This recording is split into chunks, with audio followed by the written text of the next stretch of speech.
देखेंगे आज क्लास 12 जो ऑल भी ऑब्जेक्टिव लिया गया है इतिहास बुक से, ठीक है, जो क्लास 12 के लिए होगा, तो जिसमें से चैप्टर 5 ले रहे हैं हम लोग, ठीक है। खोजिएगा तो डिस्क्रिप्शन में 1 2 3 4 चैप्टर मिल जाएगा, वहां से जाकर के आप लोग देख सकते हैं, ठीक है।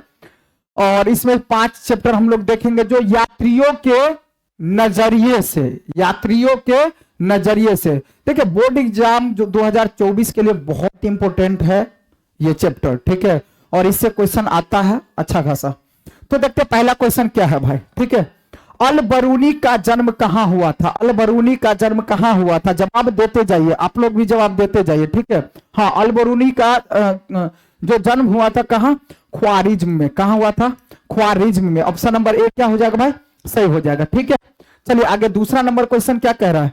दूसरा नंबर है कि इब्न बतूता किस शासक के शासन काल में भारत आया था? किस शासन के शासन काल में भारत आया था? क्या हो जाएगा? इसका आंसर क्या होगा भाई, बोलिए। मोहम्मद बिन तुगलक के शासन काल में। बहुत इंपॉर्टेंट क्वेश्चन है भाई, पूछेगा एग्जाम में, ठीक है। चलिए आगे, इब्न बतूता कितने वर्षों तक भारत में रहा? कितने वर्षों तक रहा था भाई? 8 वर्षों तक क्या? नहीं। 10 वर्षों तक क्या? नहीं। ऑप्शन नंबर क्या हो जाएगा? 14 वर्षों तक रहा था, ठीक है। अल बरूनी ने किताब उल हिंद की रचना किस भाषा में किया था? तो अरबी भाषा में। ऑप्शन नंबर ए क्या हो जाएगा भाई? सही हो जाएगा, अरबी भाषा में। बर्नियर ने शिविर नगर किसे कहा है? किसे कहा है? बोलिए क्या हो जाएगा? इसका आंसर क्या हो जाएगा? किसे कहा है? किसे कहा है? जवाब दीजिए कि बर्नियर ने शिविर नगर किसे कहा है? शिविर नगर किसे कहा है? जवाब दीजिए क्या हो जाएगा?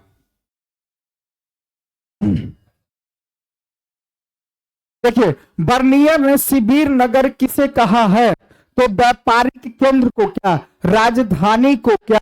नहीं, शिल्प केंद्र को क्या? मुगल कालीन नगर को क्या? तो बर्नियर ने शिविर नगर किसे कहा है? तो बर्नियर ने शिविर नगर किसे कहा है? राजधानी को क्या? मुगल कालीन नगर को क्या? क्या? हाँ, मुगल कालीन ना, ठीक है। तो ऑप्शन नंबर क्या हो जाएगा? डी सही हो जाएगा, ठीक है। किताब उल हिंद में किस देश का वर्णन है? किताब उल हिंद में किस देश का वर्णन दिया गया है? तो चीन का दिया गया है क्या? नहीं, अपने भारत देश का, अपने भारत देश का, ठीक है। ऑप्शन नंबर क्या हो जाएगा भाई? ऑप्शन नंबर क्या हो जाएगा? सॉरी, भारत देश का। ऑप्शन नंबर बी क्या हो जाएगा? सही हो जाएगा, भारत का, ठीक है, भारत का। चलिए, यूक्लिड कौन था? यूक्लिड कौन था? देखिए क्या हो जाएगा? यूक्लिड कौन था? रोमन दार्शनिक था क्या? नहीं। रोमन यात्री था क्या? नहीं। क्या था? यूनानी गणितज्ञ थे। कौन थे वो? यूनान के गणितज्ञ थे, ठीक है।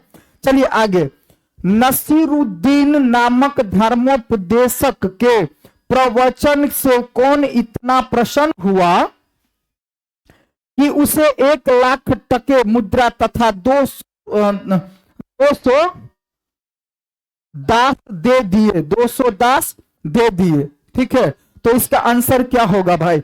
अल बरूनी क्या? नहीं। ऑप्शन नंबर बी, मोहम्मद बिन तुगलक क्या? तो ऑप्शन नंबर क्या हो जाएगा भाई? बी सही हो जाएगा, मोहम्मद बिन तुगलक। पूछ सकता है क्वेश्चन, पूछा जा सकता है क्वेश्चन, ठीक है। चलिए आगे चलते हैं। 9वां नंबर क्वेश्चन क्या है? वेनसंग किस देश का यात्री था? वेनसंग किस देश का यात्री था? तो किस देश का यात्री था? बोलिए। यूनान का क्या? इटली का क्या? नहीं, चीन का। ऑप्शन नंबर सी क्या हो जाएगा भाई? सही हो जाएगा। मौर्य काल का प्रसिद्ध यूनानी यात्री कौन था? देखिए क्या करा, मौर्य काल का प्रसिद्ध यूनानी यात्री कौन था? यूनानी यात्री कौन था? ठीक है, तो क्या हो जाएगा? रॉबर्ट सीवेल क्या? नहीं, मेगास्थनीज। बहुत इंपॉर्टेंट क्वेश्चन है ये भी, ठीक है, एग्जाम में पूछा जा सकता है, मेगास्थनीज, ठीक है। देखिए, तहकीक किताबुल ए हिंद किसकी यात्रा वृत्तांत है? किसकी यात्रा वृत्तांत है? तो अल बरूनी का, अल बरूनी का। ऑप्शन में तहकीक ए हिंद किसकी यात्रा वृत्तांत है? तो अल बरूनी का, ठीक है। दिल्ली से दौलताबाद किस शासक ने राजधानी परिवर्तित की है? किस शासक ने राजधानी परिवर्तित की है भाई? तो बलबन ने। क्या? नहीं, मोहम्मद बिन तुगलक ने। मोहम्मद बिन तुगलक ने। ऑप्शन नंबर बी क्या हो जाएगा भाई? सही हो जाएगा। अल बरूनी किसके साथ भारत आया था? अल बरूनी किसके साथ भारत आया था? मोहम्मद बिन कासिम के साथ नहीं, मोहम्मद गजनबी के साथ। बहुत इंपॉर्टेंट क्वेश्चन है ये भी, मोहम्मद गजनबी के साथ। इब्न बतूता किस देश का निवासी था भाई? इब्न बतूता किस देश का निवासी था? मिस्र का? क्या? नहीं, पुर्तगाल का? क्या? नहीं, मोरस्को का। ऑप्शन नंबर सी क्या हो जाएगा भाई? सही हो जाएगा। इब्न बतूता ने अपनी यात्रा का विवरण किस भाषा में लिखा था? किस भाषा में? फारसी भाषा में? क्या? नहीं, उर्दू भाषा में? क्या? नहीं, अंग्रेजी भाषा में? क्या? नहीं, अरबी भाषा में लिखा था। किस भाषा में? तो अरबी भाषा। ऑप्शन नंबर डी क्या हो जाएगा भाई? सही हो जाएगा। चलो 16 नंबर क्वेश्चन देखते हैं। 16 नंबर, गुप्त काल में कौन चीनी यात्री भारत आया था? गुप्त काल में कौन चीनी यात्री भारत आया था? देखिए सबको पता होगा भाई ये क्वेश्चन। हाँ, फाहियान। क्या हो जाएगा? फाहियान। ऑप्शन नंबर बी क्या हो जाएगा? सही हो जाएगा। वास्को डिगामा कब भारत पहुंचा? ये क्वेश्चन तो भाई सबको पता है। वास्को डिगामा भारत कब पहुंचा? सबको पता है ये क्वेश्चन, सबको पता होगा भाई इसका। चलो इस क्वेश्चन का जवाब आप लोग कमेंट में कीजिए तो अच्छा रहता, ठीक है। लेकिन चलिए हम बता दिए, है ना। ऑप्शन नंबर ए क्या हो जाएगा? सही हो जाएगा, ठीक है। चलिए, भारत की जिन 3 भाषाओं के ग्रंथों के अरबी भाषा में हुए अनुवादों से अल बरूनी परिचित था, वह कौन 3 भाषा थी? तो संस्कृत थी, पाली थी और प्राकृत थी। ऑप्शन नंबर क्या हो जाएगा भाई? ए सही हो जाएगा, ठीक है।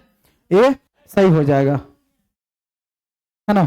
मार्को पोलो ने 13वीं शताब्दी से जिस स्थान से चलकर चीन और भारत की यात्री की उसका नाम था क्या? उसका नाम क्या था? तो वेनिसन। क्या था? वेनिसन, ठीक है। आगे, अनेक विदेशी यात्री। ऑप्शन नंबर ए सही है, हाँ।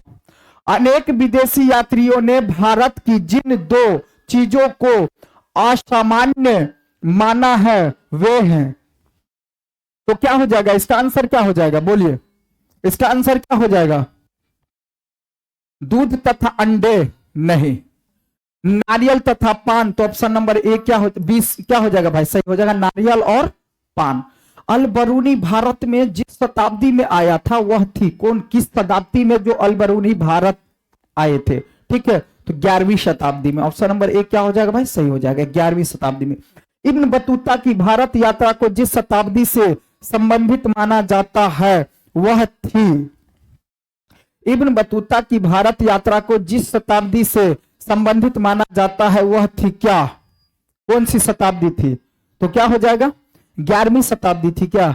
नहीं, 12वीं शताब्दी थी क्या? नहीं, 14वीं शताब्दी। ऑप्शन नंबर सी क्या हो जाएगा भाई? सही हो जाएगा, ठीक है। फ्रांसवा बर्नियर जिस देश से भारत आया था उसका नाम था क्या? अर्थात किस देश से भारत आया था? पुर्तगाल से? क्या? नहीं, फ्रांस से। तो ऑप्शन नंबर बी क्या हो जाएगा भाई? सही हो जाएगा। चलते आगे 24 नंबर क्वेश्चन। 24 नंबर में क्या है? इब्न बतूता के अनुसार उसे मुल्तान से दिल्ली की यात्रा में जितने दिन लगे थे उनकी संख्या थी क्या? उनकी संख्या क्या थी भाई? कितनी थी उसकी संख्या? हाँ, 40। ऑप्शन नंबर एक क्या हो जाएगा भाई? सही हो जाएगा। मोहम्मद बिन तुगलक ने दिल्ली के काजी नियुक्त किया था। दिल्ली के काजी किसको नियुक्त किया था? अल बरूनी को? क्या? नहीं, इब्न बतूता को। ऑप्शन नंबर बी क्या हो जाएगा भाई? सही हो जाएगा, ठीक है। मध्य एशिया के रास्ते होकर इब्न बतूता सन 1333 में स्थल मार्ग से पहुंचा था। कहां? स्थल मार्ग से कहां पहुंचा था? तो सिंध में। कहां? सिंध में। ऑप्शन नंबर एक क्या हो जाएगा? सही हो जाएगा। मेगास्थनीज कौन था? मेगास्थनीज कौन था? हाँ, राजदूत। सही जवाब। ऑप्शन नंबर सी क्या हो जाएगा? सही हो जाएगा, ठीक है। किताब उर रेहला में किसका यात्रा वृत्तांत मिलता है? किसका यात्रा वृत्तांत मिलता है भाई? किसका यात्रा वृत्तांत मिलता है? तो अल बरूनी क्या? क्या? नहीं। अब्दुर रज्जाक का? क्या? नहीं। सब क्या हो जाएगा? गलत। ऑप्शन नंबर सी क्या हो जाएगा भाई? सही हो जाएगा, इब्न बतूता का। भारत की डाक व्यवस्था का वर्णन अपने यात्रा वृत्तांत में कौन किया था? अपने यात्रा वृत्तांत में कौन किया था भाई? अल बरूनी ने? नहीं, इब्न बतूता ने। ऑप्शन नंबर क्या हो जाएगा भाई? बी सही हो जाएगा, इब्न बतूता ने। ठीक है, चलिए आगे देखते हैं क्वेश्चन। मॉन्टेस्क्यू नामक फ्रांसीसी दार्शनिक ने किस यात्री के विवरण के आधार पर ग्राह्य निरंकुशवाद का सिद्धांत प्रतिपादित किया है? तो बर्नियर का। ऑप्शन नंबर बी ए क्या हो जाएगा, सही हो जाएगा, बर्नियर का। ठीक है, चलिए आगे देखते हैं हम लोग 31 नंबर क्वेश्चन। 31 नंबर क्वेश्चन क्या कर रहा है भाई? 31 नंबर में क्या है, तो अब्दुल रज्जाक समरकंदी नामक यात्री ने किसके यात्रा वृत्तांत को पढ़ा और उससे प्रेरणा लिया? तो ऑप्शन क्या हो जाएगा, हाँ Ibn Battuta. Option number B क्या हो जाएगा भाई, हो जाएगा इब्न बतूता। अपनी आंखों के सामने सती प्रथा का दृश्य देखकर कौन विदेशी यात्री मूर्छित हो गया था? कौन विदेशी यात्री? अल बरूनी क्या? नहीं। अब्दुल रज्जाक क्या? नहीं, Ibn Battuta. Option number C क्या हो जाएगा, सही हो जाएगा। ठीक है, चलिए देखते हैं हम लोग 34 नंबर क्वेश्चन, सॉरी 33 नंबर। ठीक है, तो लाहौर में क्या कर रहा है क्वेश्चन? लाहौर में एक 12 वर्षीय बालिका को जबरदस्ती सती बनाए जाने की मार्मिक घटना का आंखों देखा हाल किस विदेशी यात्री ने बताया है? अल बरूनी ने क्या? नहीं। अब्दुल रज्जाक ने क्या? नहीं। इब्न बतूता ने क्या? नहीं। बर्नियर ने। हाँ, ऑप्शन नंबर डी क्या हो जाएगा भाई, सही हो जाएगा। ठीक है, मोहम्मद इब्न जूजिये ने मोरक्को के सुल्तान के कहने पर किसकी यात्रा वृत्तांत लिखा? बहुत इंपॉर्टेंट क्वेश्चन है भाई ये भी। ठीक है, आप लोग ध्यान दे दीजिएगा। तो अल बरूनी का क्या? नहीं। इब्न। ऑप्शन नंबर बी क्या हो जाएगा भाई, सही हो जाएगा। किस नगर का अथवा उसके किले का वर्णन प्राय अधिकांश यात्रियों द्वारा किया गया है? तो option number Gwalior. Option number क्या हो जाएगा, ए सही हो जाएगा। भारतीय अध्ययन संबंधित बाधाओं का वर्णन किस विदेशी यात्री ने किया है? किस विदेशी यात्री ने किया है? तो अल बरूनी ने किया है, अल बरूनी ने। ऑप्शन नंबर ए क्या हो जाएगा भाई, सही हो जाएगा। चलिए चलते 37 नंबर क्वेश्चन क्या कर रहा है? मध्ययुगीन यात्रियों का सरताज किस यात्री को कहा जाता है? Marco Polo. Option number B क्या हो जाएगा, सही जवाब, सही बोल रही है। ठीक है, चलो Marco Polo. Option number B क्या हो जाएगा भाई, सही हो जाएगा। ठीक है, जैसे घोंसले को पक्षी छोड़ता है उसी तरह किसी यात्री ने यात्रा पर जाने के लिए अपना घर छोड़ा। देखिए इस क्वेश्चन का जवाब बहुत आसान है, पता होगा सबको, सभी बच्चा पढ़ते हैं। ठीक है, तो ऑप्शन नंबर डी हाँ सही हो जाएगा, इब्न बतूता। यात्रियों का राजकुमार किसे कहा गया है? फाहियान को नहीं, हैंसोंग को। किसको? ऑप्शन नंबर क्या हो जाएगा भाई, बी सही हो जाएगा। ठीक है, हैंसोंग को।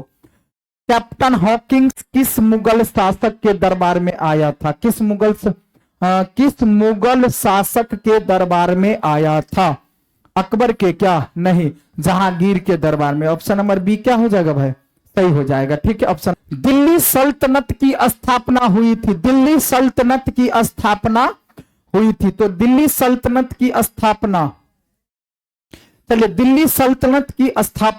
जो हुई थी कब हुई थी? 1526 में क्या? 1526 में क्या? दिल्ली सल्तनत की स्थापना हुई थी कब? 1526 में क्या? नहीं, 1206 में। ऑप्शन नंबर बी क्या हो जाएगा भाई, सही हो जाएगा। ठीक है, निम्नलिखित विद्वानों में से कौन सा सर्वप्रथम यानी सबसे पहले भारत आया? ऑप्शन के अकॉर्डिंग बताइए। देखिए निम्नलिखित विद्वानों में से कौन सा सबसे पहले भारत आया था? इन चारों में से कौन पहले भारत आए थे? इसका जवाब आप लोगों को कमेंट में देना है। ठीक है, तो हाँ आप लोग बोलिए क्या होगा आंसर सही? हाँ सही है, आपका जवाब सही है, लेकिन हम आंसर बोलना नहीं चाहेंगे क्योंकि हम इंतजार करेंगे कि आप लोग कमेंट में जवाब दीजिए कि चारों में से। हाँ आपका भी सही है, आपका भी सही, हाँ सही है। ठीक है, हम बोलेंगे नहीं, आप लोग जवाब दीजिए प्लीज, कमेंट कीजिए कि इसका आंसर क्या होगा। ठीक है।